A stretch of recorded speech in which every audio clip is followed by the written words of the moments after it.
if something is safe to eat, ஒரு பொருள் உண்ணக்கூடியது அல்லது சாப்பிடக்கூடியது. இந்த விஷயத்தை நீங்கள் எப்படி ஒன் வேர்டில் சொல்வீங்க? edible, edible. So these are simple high frequency adjectives that replace longer phrases. So விரிவாக நீங்கள் சொல்லக்கூடிய ஒரு விஷயத்தை ஒரே ஒரு வேர்டில் சொல்கிற மாதிரியான adjectives தான் இன்றைய லெசனில் நாங்கள் பார்க்க போகிறோம். They will be very helpful for you to speak English fluently. So welcome to my channel. Let's get started. First word, edible. Edible means safe to eat. Now let's see an example sentence. Make sure those wild berries are edible before you eat them. அந்த பழங்களை சாப்பிட முன்னாடி அவை உண்ணக்கூடியவையா, சாப்பிடுவதற்கு சேஃபானவையா என்பதை உறுதிப்படுத்தி கொள்ளுங்க. So உண்ணக்கூடியவை என்றது தான் edible. Next word, easy to carry or move. எளிதாக எடுத்து செல்லக்கூடியது. What is the word? Portable. Portable. A laptop is much more portable than a desktop computer. ஒரு கணினியை விட லேப்டாப் எளிதாக எடுத்து செல்லக்கூடியது.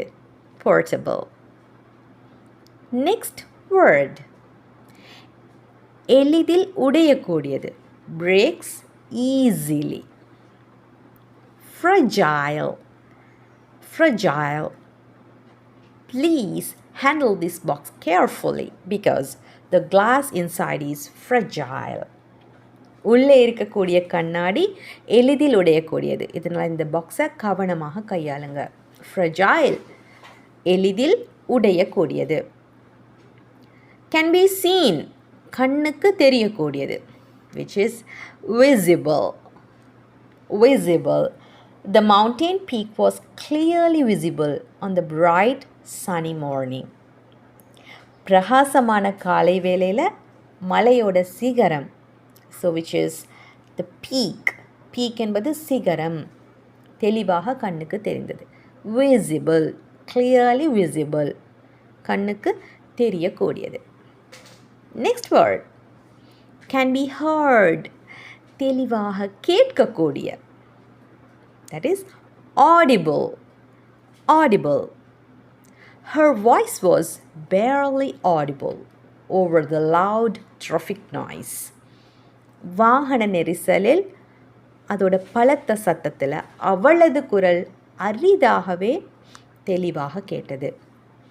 ஸோ barely என்பது அரிதாக, குறைவாக என்று சொல்வதற்கான வேர்ட். barely audible, குறைவாக கேட்டது. Got it? So can be heard என்பது audible. Next word, can bend without breaking. வளையும் தன்மை உடையது. ஸோ வளைக்கும் போது உடையாதது. That is flexible. Flexible. Gymnasts need to have very flexible bodies to perform those moves. அந்த உடற்பயிற்சிகளை செய்ய ஜிம்னாஸ்டிக் வீரர்களுக்கு மிகவும் வளையும் தன்மையுடைய உடல் தேவை. வளையும் தன்மையுடைய, that is flexible. Next, easy to read, especially about handwriting. Okay, தெளிவாக படிக்கக்கூடிய. easy to read என்பது நாங்கள் legible. legible என்று சொல்வோம். The teacher asked him to rewrite the notes so it would be legible. அவனோட குறிப்புகளை தெளிவாக படிக்கக்கூடியதாக இருக்க வேண்டும் என்றதுக்காக ஆசிரியர் அதை மீண்டும் எழுதுமாறு அவனிடம் கேட்டுக்கொண்டார். இப்போ தெளிவாக அல்லது ஈஸியாக வாசிக்கக்கூடியது, படிக்கக்கூடியது என்றதுக்கு நாங்கள் legible என்று சொல்வோம். Next word, believes anything easily. Believes anything easily. எளிதில் ஏமாறக்கூடிய எளிதில் நம்பக்கூடிய தன்மையை நாங்கள் என்ன சொல்வோம்? Gullible. Gullible. Don't be gullible. He was only joking when he said that. அவ்வளவு எளிதில் ஏமாறக்கூடியவராக இருக்காதீங்க. அவர் அதை சொன்னபோது விளையாட்டாகத்தான் சொன்னார். ஓகே, ஸோ gullible என்பது believes anything easily, எளிதில் ஏமாறக்கூடிய தன்மை.